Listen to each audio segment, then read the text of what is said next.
Hello friends, welcome to திகில் diary Tamil. இன்னைக்கு நம்ம இந்த வீடியோவில் ஒரு பயங்கரமான ஒரு ஸ்டோரியை தான் பார்க்க போகிறோம். என்னடா ரொம்ப நாள் கழிச்சு வீடியோ போட்டிருக்கிய அப்படின்ட்டு சொல்லி நீங்கள் கேட்குறது என்னால் புரிஞ்சுக்க முடியுது. அதாவது பார்த்தீங்கன்னாக்கா ரொம்ப நாளாகவே நான் கொஞ்சம் பிஸியாக இருக்கிறதுனால தொடர்ந்து வீடியோஸ் போட முடியலை. அது மட்டும் இல்லாமல் நீங்கள் சப்போர்ட் அப்படிங்கிறது எனக்கு கொடுக்குறத நிப்பாட்டிட்டீங்க. ஸோ எனக்கு உங்களுடைய சப்போர்ட் அப்படிங்கிறது தேவை. அது மட்டும் இல்லாமல் இனிமேல் தொடர்ந்து வீடியோஸ் பண்ணலாம் அப்படின்ட்டு சொல்லி நான் முடிவு பண்ணியிருக்கேன். ஸோ இனிமேல் தொடர்ந்து பார்த்தீங்கன்னாக்கா வீடியோஸ் வரும். அதே போல் நம்மளுடைய சேனலை சப்ஸ்கிரைப் பண்ணாதவங்க ப்ளீஸ் சப்ஸ்கிரைப் பண்ணி நம்மளுடைய வீடியோஸை லைக் பண்ணி தொடர்ந்து சப்போர்ட் பண்ணுங்கள். நம்மளுடைய பழைய சப்ஸ்கிரைபர்ஸ் யாராவது இருக்கீங்க அப்படின்னாக்கா நம்ம இந்த சேனலில் முதல்ல போட்டுக்கிட்டு இருந்த வீடியோஸ் என்ன அப்படின்னு பார்த்தீங்கன்னாக்கா இந்த ஸ்லோவ்டு அண்ட் ரிவர்ப் பாடல்கள் அப்படிங்கிறத நம்ம போட்டுக்கிட்டு இருந்தோம். பட் அது மூலியமாக எதுவுமே பெருசாக ஏர்ன் பண்ண முடியாது அப்படிங்கிற அந்த காரணத்துக்காக நம்ம அதை ஸ்டாப் பண்ணி புதுசாக நம்மளுடைய ஓன் கண்டென்ட்டை பண்ணலாம் அப்படின்ட்டு சொல்லி நம்ம முடிவு எடுத்திருக்கோம். ஆனால் இருந்தாலுமே நம்மளுடைய ஸ்லோவ்ட் அண்ட் ரிவர்ப்ஸ் பாடல்களை பிடிச்சிருக்கிறவங்களுக்கு அந்த பாடல்கள் பிடிச்சிருக்கிறவங்க நிறைய பேர் இருப்பாங்க.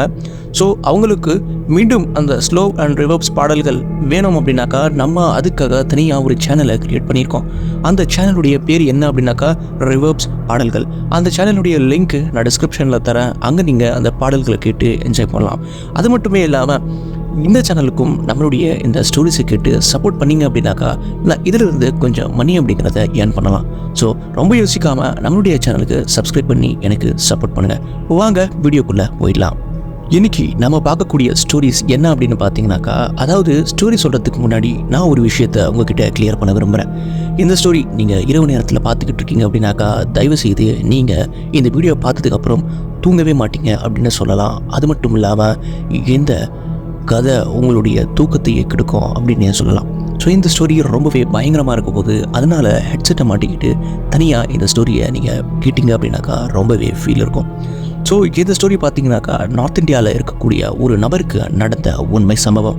சில வீடுகள் அப்படிங்கிறது ரொம்ப நாளாகவே பூட்டியே தான் கிடக்குது. அது மட்டும் இல்லாமல் அந்த பூட்டி இருக்கக்கூடிய அந்த வீட்டுடைய கதவுகளுக்கு பின்னாடி நிறைய மர்மங்கள் அப்படிங்கிறது மறைஞ்சிருக்கும் அப்படின்னு சொல்லலாம். அப்படி ரொம்ப வருஷமாக பூட்டி கிடந்திருக்கிற அந்த வீட்டுடைய கதவு திடீர்னு ஒரு நாள் திறக்குது அப்படின்னாக்கா அந்த வீட்டிலிருந்து காற்று மட்டுமே வராமல் நிறைய மர்மமான விஷயங்களும் வெளியே வரும் அப்படின்னே சொல்லலாம். பூனேவை சேர்ந்த ஒரு பெண்மணி பார்த்தீங்கன்னாக்கா தன்னுடைய வேலைக்காக டெல்லிக்கு வந்துட்டு ஷிஃப்ட் ஆகுறாங்க. ஆனால் டெல்லிக்கு மட்டுமே கிடையாது, டெல்லிக்கு முன்னாடி அவங்க நிறைய சிட்டிஸ், அதாவது பெங்களூரு, ஹைதராபாத், அகமதாபாத் அப்படின்ட்டு சொல்லி நிறைய சிட்டிஸை வந்துட்டு அங்கே போயிட்டு அவங்க ட்ராவல் பண்ணுவாங்க. அங்கே போயிட்டு ஸ்டே பண்ணி அங்கே ஒர்க் பண்ணி இதேமாரி அவங்களுடைய ஜாப் அப்படிங்கிறது நிறைய சிட்டிஸ்க்கு வந்துட்டு ஷிஃப்ட் ஆகிக்கிட்டே இருக்கும். அப்படி எந்தெந்த ஷிஃப்ட்டுக்கு போவாங்களோ அங்கெல்லாம் பார்த்தீங்கன்னாக்கா அவங்களுடைய உணவு, அப்புறம் மொழி, லாங்குவேஜ் அப்படின்ட்டு சொல்லி ரொம்பவே என்ஜாய் பண்ணிக்கிட்டே அவங்களுடைய நாட்கள் அப்படிங்கிறது போய்கிட்டு இருக்கு. அதே போல் ஒரு வாட்டி டெல்லிக்கு வந்துட்டு ஷிஃப்ட் ஆகுறாங்க. ஸோ அவங்களுடைய ஜாப் லொக்கேஷன் எங்கன்னு பார்த்தீங்கன்னாக்கா நொய்டா. டெல்லியிலிருந்து பல கிலோமீட்டர் தூரம் இருக்கிறது தான் நொய்டா. ஸோ அப்போது நொய்டாவுக்கு பார்த்தீங்கன்னாக்கா ஒரு ஃப்ளாட்டில் அவங்க ஷிஃப்ட் ஆகுறாங்க. நொய்டாவுக்கு வந்துட்டு ஷிஃப்ட் ஆனதுக்கப்புறம் பார்த்துங்கனாக்கா அந்த ஃப்ளாட்டுடைய நம்பர் என்ன அப்படின்னாக்கா இதுதான் பார்த்தீங்கன்னாக்கா அவங்களுடைய ஃப்ளாட்டுடைய நம்பர். அதுவும் இல்லாமல் அந்த ஃப்ளாட்டு பார்த்தீங்கன்னாக்கா ரொம்பவே புதுசு. சில ஃப்ளாட்டுகள் நீங்கள் பார்த்துருப்பீங்க, அதாவது இந்த கட்டிட வேலைகள் அப்படிங்கிறது நடந்துக்கிட்டே தான் இருக்கும். சாரி கைஸ், நான் மாற்றி சொல்லிட்டேன். அதாவது பார்த்தீங்கன்னாக்கா அவங்க போன ஃப்ளாட்டு பார்த்தீங்கன்னாக்கா 302. ஆனால் அவங்களுக்கு முன்னாடி இருந்த ஃப்ளாட்டு தான் பார்த்தீங்கன்னாக்கா 303. ஸோ அந்த 303 பார்த்தீங்கன்னாக்கா அந்த வீட்டுடைய அதில் வந்துட்டு ஒரே ஒரு நபர் வசிக்கிறாரு அப்படிங்கிற மாதிரி சொல்லப்படுது. அந்த வீட்டுடைய வாசலுக்கு வெளியில் பார்த்தீங்கன்னாக்கா ஒரு பானை ஒன்று இருக்குது. அந்த பானையில் எப்போவுமே தண்ணி வந்துட்டு ரொம்ப இருக்குமா. இப்போது இந்த நபருக்கு பார்த்தீங்கன்னாக்கா அவ்வளோ பெரிய ஃப்ளாட்டில் இவங்க பார்த்தீங்கன்னாக்கா தனியாக தான் இருந்திருக்காங்க 302வது ரூமில். ஆனால் முன்னாடி இருக்கிற ஃப்ளாட்டில் அதாவது 302வது ஃப்ளாட்டில் முன்னாடி இருக்கிற ஃப்ளாட்டு பார்த்தீங்கன்னாக்கா அவங்க என்ன எக்ஸ்பெக்ட் பண்ணாங்க அப்படின்னாக்கா நம்ம தனியாக இருக்கும், பட் நமக்கு அக்கம் பக்கத்தில் இருக்கக்கூடிய ஃப்ளாட்டில் நிறைய பேர் இருப்பாங்க போல். ஸோ அப்படி இருக்கும்போது நம்ம தனியாக இருக்கிற ஃபீல் இருக்காது அப்படின்ட்டு சொல்லி அவங்க நினச்சிக்கிட்டு இருக்கும்போது தான் ஒரு ஷாக்கிங் நியூஸ். அதாவது அவங்களுடைய ஃப்ளாட்டு முன்னாடி இருக்க ஒரே ஒரு நபர் தான் இருக்கிற மாதிரி வந்துட்டு சொல்லப்படுது. ஸோ இதுக்கப்புறம் பார்த்தீங்கன்னாக்கா இவங்களுக்கும் கொஞ்சம் பயம் அப்படிங்கிறது உண்டாகுது. இருந்தாலுமே இப்போ ஷிஃப்ட் பண்ணியே தான் ஆகணும் வீடு அப்படின்ட்டு சொல்லி அவங்க டெல்லியிலேருந்து நொய்டாவுக்கு வந்துட்டு அந்த ஃப்ளாட் நம்பர் 302 வந்துட்டு ஷிஃப்ட் ஆகிடுறாங்க. ஷிஃப்ட் ஆகி வீட்டில் இருக்கக்கூடிய வேலைகள், சாமான் எடுக்கிற வேலைகள் அப்படின்ட்டு சொல்லி எல்லாமே முடியுது. சரி நம்ம போய் இப்போ டீ போடுவோம் அப்படின்ட்டு சொல்லி கிச்சனுக்கு போகிறாங்க. ஸோ அப்படி போய் போனதுக்கப்புறம் தான் தெரியுது இஞ்சி இல்லை அப்படின்ட்டு சொல்லி. ஸோ அப்போ தான் அவங்களுக்கு ஒரு யோசனை உண்டாகுது, நம்ம இந்த இஞ்சிக்காக முன்னாடி இருக்கவங்க கிட்ட நம்ம கேட்கலாம் அப்படின்ட்டு சொல்லி யோசிக்கிறாங்க. அதுவும் இல்லாமல் அந்த இஞ்சினால் எந்த ஒரு இஷ்யூமே கிடையாது. இதை பெண்மணி பார்த்தீங்கன்னாக்கா ரொம்பவே ஒரு எக்ஸ்ட்ரோவர்ட். எங்கே போனாலுமே அந்த ஃப்ரெண்ட்ஸு, அந்த கூத்து, ஜாலி, ஃபன்னு, காமெடின்னு சொல்லி இருக்கிறவங்க. ஸோ இப்போ இவங்க இந்த ஃப்ளாட்டுக்கு புதுசாக வந்திருக்காங்க அப்படின்னாக்கா இவங்களுக்கு பேட்சப் ஆகிறதுக்கு யாராவது தேவை. ஸோ அப்படியே இஞ்சி கேட்குற மாதிரி கேட்டு நம்ம அவங்ககிட்ட பேச ஆரம்பிக்கலாம், பேச்சு போடலாம் அப்படின்ட்டு சொல்லி அவங்களும் கேட்குறதுக்காக கதவு தட்டுறாங்க. சரின்ட்டு சொல்லி அவங்க கதவை தட்டினாலுமே பார்த்தீங்கன்னாக்கா யாருமே உள்ளேருந்து கதவு திறக்கவே இல்லை. சரி, காலிங் பில் இருக்குது, காலிங் பில்லை அடித்து பார்ப்போம் அப்படின்னு சொல்லிட்டு 5-6 வாட்டி காலிங் பில்லுமே அடிக்கிறாங்க. அப்பயுமே பார்த்தீங்கன்னாக்கா உள்ளே இருந்து யாருமே வரலை. ஸோ அப்போ இந்த பெண்மணி என்ன யோசிக்கிறாங்க அப்படின்னாக்கா, சரி உள்ளே இருக்கிறவங்க வந்துட்டு ஐ திங்க் ஆஃபீஸுக்கு இல்லைனா வெளியே போயிருப்பாங்க, உள்ளே யாருமே இல்லை போல் அப்படின்னு சொல்லி நினச்சிக்கிட்டு நம்மளும் என்ன நினைப்போம் அப்படின்னாக்கா அப்படின்னு நினச்சி அவங்க திரும்ப போயிட்டு இருப்பாங்க வீட்டுக்கு அப்படின்ட்டு சொல்லி. ஆனால் இங்கே தான் ஒரு ட்விஸ்ட்டு. அவங்க என்ன பண்ணுறாங்கனாக்கா அந்த நேரத்தில் அந்த பெண்மணி அந்த கதவுக்கு கீழே பார்த்தீங்கன்னாக்கா ஒரு சின்ன கேப் இருக்கும். அந்த கேப்பில் வந்துட்டு யாராவது இருக்காங்களா அப்படின்ட்டு சொல்லி பார்க்குறாங்க. ஸோ அப்படி பார்த்துக்கிட்டு இருக்கும்போது தான் பார்த்தீங்கன்னாக்கா அந்த கேப்பில் உள்ளே யாரோ இருக்கிற மாதிரியான ஒரு நிழல் அப்படிங்கிறது அவங்களுக்கு தென்படுது. ஸோ அப்போ கன்ஃபார்ம் ஆகிடுது உள்ளே யாரோ இருக்காங்க அப்படின்ட்டு சொல்லி. அப்போ தான் இவங்க யோசிக்கிறாங்க, என்ன உள்ளே யாரோ இருக்காங்களே, அப்படி இருக்கும்போது ஏன் கதவை தட்ட மாட்டாங்க, இப்படி நினைக்காதீங்க, அந்த கதவுடைய அந்த காலிங் பெல்லுடைய சத்தம் கேட்கல அப்படின்ட்டு சொல்லி. ஏன்னா அந்த காலிங் பெல்லுடைய சத்தம் நல்லாவே இந்த பெண்மணிக்கு கேட்குது. அப்புறம் ஒரு விஷயத்தை அவங்க கன்ஃபார்ம் பண்ணுறாங்க, அதாவது இந்த நபர் பார்த்திங்கன்னா பேச விரும்பலை, கதவு திறக்க விரும்பலை அப்படின்ட்டு சொல்லி அவங்களும் எழுந்திரிச்சு தன்னுடைய வீட்டுக்கு போய் கதவை முடிக்கிறாங்க. கதவு மூடி உள்ளே வந்து யோசிக்கிறாங்க, என்னடா இது, நாம் இங்கே வந்து ஒரு புது ஃப்ரெண்டு, புது கேங்கை வந்துட்டு நம்ம உருவாக்கலான்னு பார்த்தா முன்னாடி இருக்கிற வீட்டுக்காரங்களே கதவை திறக்க மாட்டுறாங்களே அப்படின்னு சொல்லி ரொம்பவே யோசனையாக வந்து இருக்காங்க. அந்த நேரத்தில் பார்த்தீங்கன்னாக்கா திடீர்னு கதவு திறக்கிற அந்த சத்தம் அப்படிங்கிறது அவங்களுக்கு கேட்குது. உடனே என்ன யோசிக்கிறாங்க அப்படின்னாக்கா, அடடா முன்னாடி இருக்கிறவங்க வீட்டுக்காரங்க கதவை திறந்துட்டாங்க போலையே அப்படின்ட்டு சொல்லி குடுகுடுன்னு பார்த்தீங்கன்னாக்கா அவங்களுடைய வீட்டுடைய கதவை திறந்து பார்க்குறாங்க. சரின்ட்டு சொல்லி கதவு திறந்த உடனே பார்த்தீங்கன்னாக்கா அவங்களுக்கு அதிர்ச்சி அளிக்கக்கூடிய ஒரு விஷயம் வந்துட்டு பார்க்குறாங்க. அதாவது அந்த முன்வீட்டுடைய கதவு அப்படிங்கிறது பார்த்தீங்கன்னாக்கா திறந்து தான் இருக்குது, ஆனால் அங்கே யாருமே இல்லை. இந்த பெண்மணி பார்த்தீங்கன்னாக்கா என்னடா கதவு திறந்துருக்கு, உள்ளிருந்து யாருமே வரலையே அப்படின்னு சொல்லி அவங்களுமே அந்த கதவுக்கு முன்னாடி ஏன் நின்றுக்கிட்டு இருக்காங்க. ஆனால் பார்த்தீங்கன்னாக்கா உள்ளிருந்து எந்த ஒரு சத்துமே யாருமே வரவே இல்லை. சரின்ட்டு சொல்லி அவங்களுமே பார்த்தீங்கன்னாக்கா ரொம்பவே பயத்தோட ஹலோ ஹலோ யாராவது இருக்கீங்களா அப்படின்ட்டு சொல்லி சத்தம் போடுறாங்க. ஆனால் உள்ளேருந்து பார்த்தீங்கன்னாக்கா யாருமே வரல. அது மட்டும் இல்லாமல் அவங்களுடைய அந்த வீட்டுடைய அந்த வீட்டுக்குள்ளே பார்த்தீங்கன்னாக்கா வெளிச்சமே இல்லையாம், ரொம்பவே இருட்டாக இருந்ததாம். சரி, அந்த நேரத்தில் இந்த பெண்மணி என்ன யோசிக்கிறாங்க அப்படின்னாக்கா, இல்லை இந்த கதவு நமக்காக திறக்கப்படலை, யாரோ வந்திருக்காங்க சொல்லி அந்த நபர் கதவை திறந்து கீழே போயிருப்பாங்க போல் கீழே கேட்டுக்கு. ஆனால் ஒரு விஷயம் கன்ஃபார்ம் ஆகிடுது அவங்களுக்கு, அந்த கதவு தமக்காக திறக்கப்படலை அப்படின்ட்டு சொல்லி. சரின்ட்டு சொல்லி அவங்க என்ன யோசிக்கிறாங்க அப்படின்னாக்கா, இந்த கதவு நமக்காக திறக்கப்படலை அப்படின்னு சொல்லி ரொம்பவே டிசப்பாயின்மெண்ட் ஆகி தன்னுடைய ஃப்ளாட்டுக்குள்ளேயே கேட்லாம் போட்டு பூட்டிட்டு உள்ளே போய் யோசிச்சுக்கிறாங்க. அதாவது வந்து 2வது நாளே பார்த்தீங்கன்னாக்கா இந்த மாதிரி நடக்குது நமக்கு அப்படின்ட்டு சொல்லி அவங்க இஞ்சி இல்லாமலேயே டீ போட்டுட்டு அவங்க வந்துட்டு அவங்களுடைய வேலைகள் அப்படிங்கிறது பார்க்கவும் ஆரம்பிச்சிடுறாங்க. அது மட்டும் இல்லாமல் அந்த ஃப்ளாட்டுடைய சுற்றி என்னென்ன இடங்கள் இருக்குது, அதாவது பார்க்கு, மால், கெஃபெட்டீரியா, ரெஸ்டாரண்ட், சுற்றி பார்க்கக்கூடிய இடங்கள், உணவு எங்கெல்லாம் கிடைக்குமோ அந்த இடங்கள் எங்கெங்கே இருக்குது அப்படின்ட்டு சொல்லி அவங்க கூகுள் மேப்ஸில் பார்த்தீங்கன்னாக்கா இந்த இன்ஃபர்மேஷன்லாம் கெயின் பண்ணிக்கிட்டு இருக்காங்க. அப்படியே பார்த்தீங்கன்னாக்கா நேரம் போக போக இரவு 12 மணி அப்படிங்கிறது ஆயிடுது.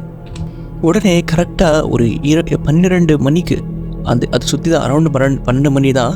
அந்த நேரத்தில் பார்த்தீங்கன்னாக்கா அந்த முன் வீட்டிலேருந்து ஒரு பார்ட்டி நடக்கிற மாதிரியான ஒரு சத்தங்கள் அப்படிங்கிறது உருவாகுது. அதாவது டிஸ்கோ, டான்ஸு, நிறைய பெண்கள் உள்ளே இருக்கிற மாதிரியும் டான்ஸ் பண்ணுற மாதிரியும் இந்த பியானோ, ஃப்ளூட் அப்படின்ட்டு சொல்லி இந்த மாதிரியான உபகரணங்கள் யூஸ் பண்ணி ஒரு பார்ட்டி நடக்கிற மாதிரியான ஒரு ஃபீல், ஒரு சவுண்ட் அப்படிங்கிறது இந்த பெண்மணிக்கு கேட்குது.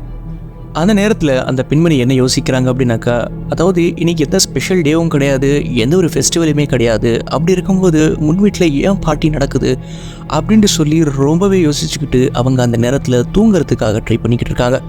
ஆனால் ஃப்ளாட்களில் யூஸ்வலாக என்ன நடக்கும் அப்படின்னாக்கா, முன் வீட்லேயும் சரி, நமக்கு மீல் வீட்டில் இருக்கக்கூடிய வீட்லேயும் சரி, அவங்க என்ன ஒரு ஒரு பால் எடுத்து நம்ம கீழே இப்படி போட்டாலும் சரி, ஏதாவது ஃபர்னிச்சர் வேலை, ஏதாவது ட்ரில் பண்ணுறோம் சிவரில் அப்படின்னாக்கா மேலே நடக்கக்கூடிய விஷயம் என்னமோ நம்ம வீட்லேயே நடக்கிற மாதிரியான அந்த சத்தம் அப்படிங்கிறது ரொம்பவே கிறிஸ்டன் கிளியராக கேட்கும். ஸோ அப்படி இருக்கிறதுனால அந்த பெண்மணிக்கு அந்த பாட்டியுடைய சவுண்டால் தூங்கவே முடியல, அவ்வளோ சத்தம் அப்படின்னே சொல்லலாம்.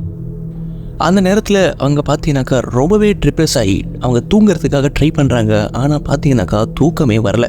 அது மட்டும் இல்லாமல் ஒரு விஷயத்தை நான் அவங்கக்கிட்ட சொல்லியே ஆகணும். அந்த முன் வீட்டில் பார்ட்டி நடந்துக்கிட்டு இருக்கு இல்லைங்களா, அந்த பார்ட்டி நடக்கக்கூடிய அந்த லாங்குவேஜ் பார்த்தீங்கன்னாக்கா ரொம்பவே ஒரு டிஃப்ரெண்ட்டான லாங்குவேஜ் அப்படின்னு சொல்லப்படுது. அதாவது இந்த பெண்மணி நிறைய மாநிலங்களில், ஐ மீன் நிறைய ஸ்டேட், நிறைய சிட்டிஸில் வந்துட்டு இருந்திருக்காங்க. லைக் பெங்களூரில், மும்பையில், பூனேல, ஐ மீன் அஹமதாபாத்தில் அப்படின்ட்டு சொல்லி நிறைய சிட்டிஸில் இருந்தாலுமே அந்த லாங்குவேஜ் பார்த்திங்கனாக்கா தமிழும் கிடையாது, தெலுங்கும் கிடையாது, கன்னடாவும் கிடையாது, மராட்டியும் கிடையாது. அது அவங்களுக்கு கொஞ்சம் டிஃப்ரெண்ட்டான லாங்குவேஜாகவே இருந்தது. அவங்களால அந்த லாங்குவேஜ் என்னன்னு கணிக்கவே முடியலை. அது ஒரு விசித்திரமான லாங்குவேஜாக இருந்தது அப்படிங்கிற மாதிரி சொல்லப்படுது. அந்த நேரத்தில் அந்த பெண்மணி என்ன யோசிக்கிறாங்க அப்படின்னாக்கா, அவங்களால பார்த்தீங்கன்னாக்கா தூங்கவே முடியலை, ரொம்பவே வந்துட்டு டிப்ரெஸ்ஸாக இருந்தாங்க. சரின்னு சொல்லி ஒரு முடிவை எடுத்துடுறாங்க, நம்ம போயிட்டு நம்ம சொல்லிடலாம் அப்படி என்னன்னா இந்த மாதிரி வந்துட்டு நீங்கள் இந்த பார்ட்டியுடைய சத்தம் அப்படிங்கிறது ரொம்ப கேட்குது, என்னால் தூங்க முடியலை, நீங்கள் இந்த பார்ட்டியை நீங்கள் நடத்தியே ஆகணுமா, நாளைக்கு பண்ணிக்கலாமே அப்படின்ட்டு சொல்லலாம் அப்படின்னு சொல்லி தன்னுடைய ஃப்ளாட்டுடைய கதவை திறக்கிறாங்க. திறந்த உடனே பார்த்தீங்கன்னாக்கா முன் வீட்டில் இருக்கக்கூடிய, அதாவது அந்த பார்ட்டி நடக்கக்கூடிய அந்த ஃப்ளாட்டுடைய கதவு அப்படிங்கிறது திறந்துருக்குன்னா முழுசாக திறந்துல, சும்மா லைட்டாக திறந்துருக்கு, சின்ன கேப் நடுவில் இருக்குது. சரின்னு சொல்லி அவங்க காலிங் பெல் அடிக்கிறாங்க. அடித்தாலும் உள்ளே இருந்து யாருமே வரவே இல்லை. யாருமே வராததுனால அவங்க கதவு திறந்து அவங்களே உள்ளே அந்த ஃப்ளாட்டுக்குள்ளே போயிடுறாங்க. உள்ளே போன அந்த பெண்மணிக்கு பார்த்தீங்கன்னாக்கா மிகப்பெரிய அதிர்ச்சி அப்படிங்கிறது காத்துக்கிட்டு இருந்திருக்கு. அதாவது அந்த வீட்டுக்குள்ளே போன உடனே அந்த பார்ட்டி நடக்கக்கூடிய அந்த சத்தம் அப்படிங்கிறது திடீர்னு நின்று போயிடுது. அது மட்டும் இல்லாமல் அந்த வீட்டில் யாருமே இல்லாத மாதிரியும் சவுண்டே இல்லாமல் மிகவும் சைலண்ட்டாக இருந்துருக்கு. அந்த வீடு பார்த்தீங்கன்னாக்கா 3 BHK. உள்ளே போன உடனே பார்த்தீங்கன்னாக்கா ஹால் இருக்கும், லெஃப்ட் சைடில் ஒரு ரூமு, அப்புறம் ஹாலுக்கு நேராகவே 2 ரூமு அப்படிங்கிற மாதிரி இந்த செட்டப்பில் அந்த வீடு இருந்திருக்கு. அது மட்டுமே இல்லாமல் அந்த வீட்டில் அந்த ஃப்ளாட்டில் நேரத்தில் லைட் அப்படிங்கிறது எரிஞ்சிக்கிட்டு தான் இருந்திருக்கு. ஆனால் ரொம்பவே சைலண்ட்டாக இருந்திருக்கு.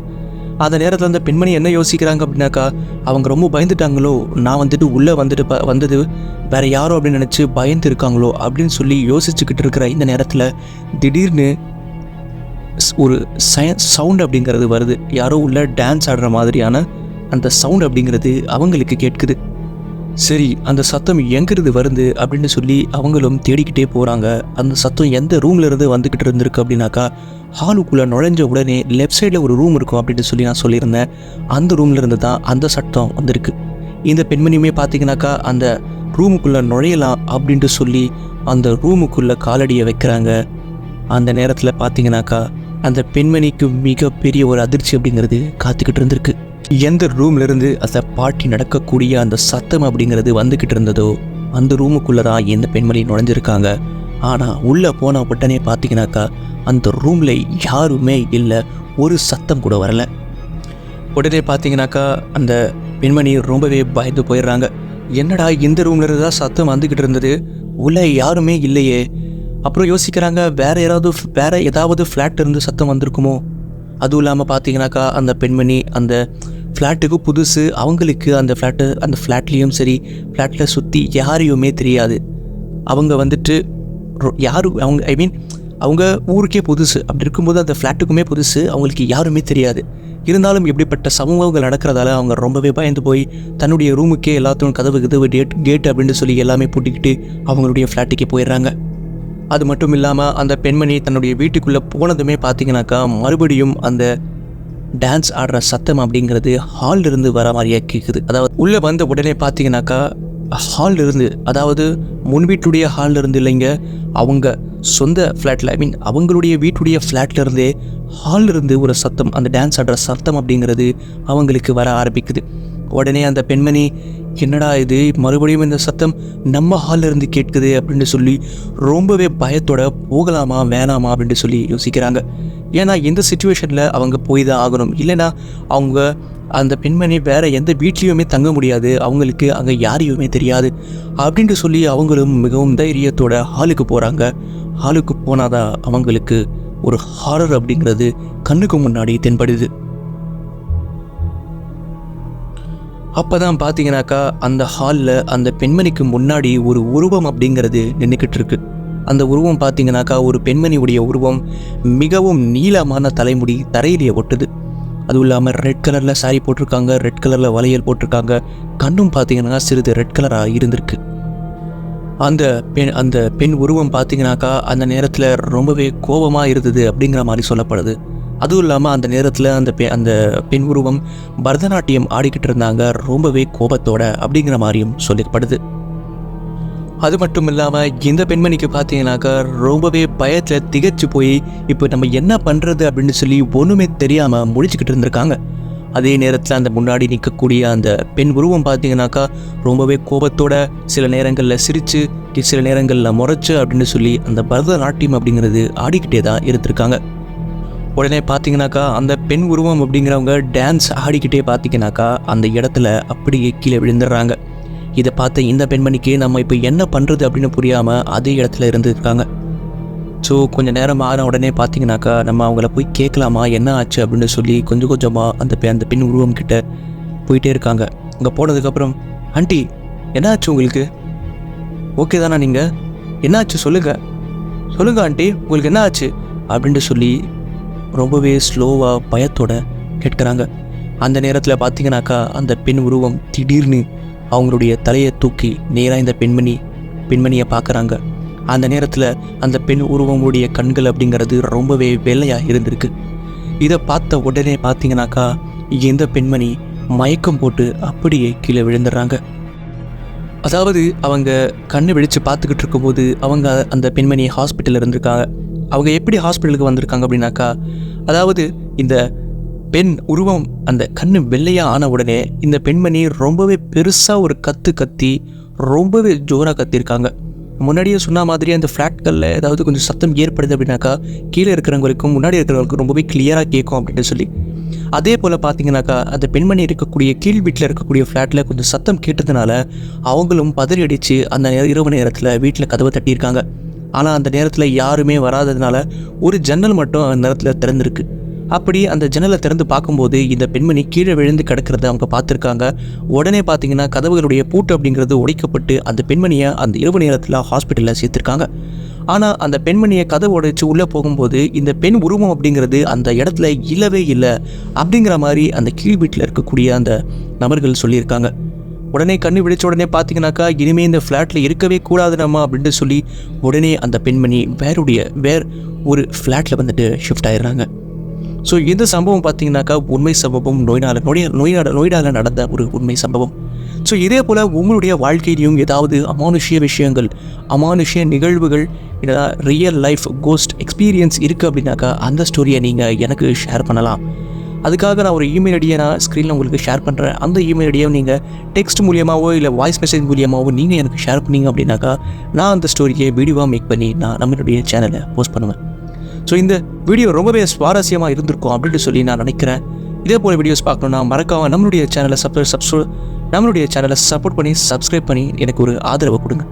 ஸ்லோட் அண்ட் ரிவர்ப்ஸ் சாங்ஸுடைய ஃபேனாக இருக்கீங்க அப்படின்னாக்கா நம்மளுடைய இன்னொரு சேனலுடைய லிங்கை நான் கொடுத்துருக்கேன். அந்த சேனலில் வீடியோஸ் 1 by 1 அப்லோட் செய்யப்பட்டு வருகிறது. அந்த சேனலை சப்ஸ்கிரைப் பண்ணி சப்போர்ட் பண்ணி என்ஜாய் பண்ணுங்கள். ஓகே ஃப்ரெண்ட்ஸ், இதே போல் ஒரு சுவாரஸ்யமான அடுத்த வீடியோவில் நான் உங்களை சந்திக்கிறேன். அது வரைக்கும் பாய்.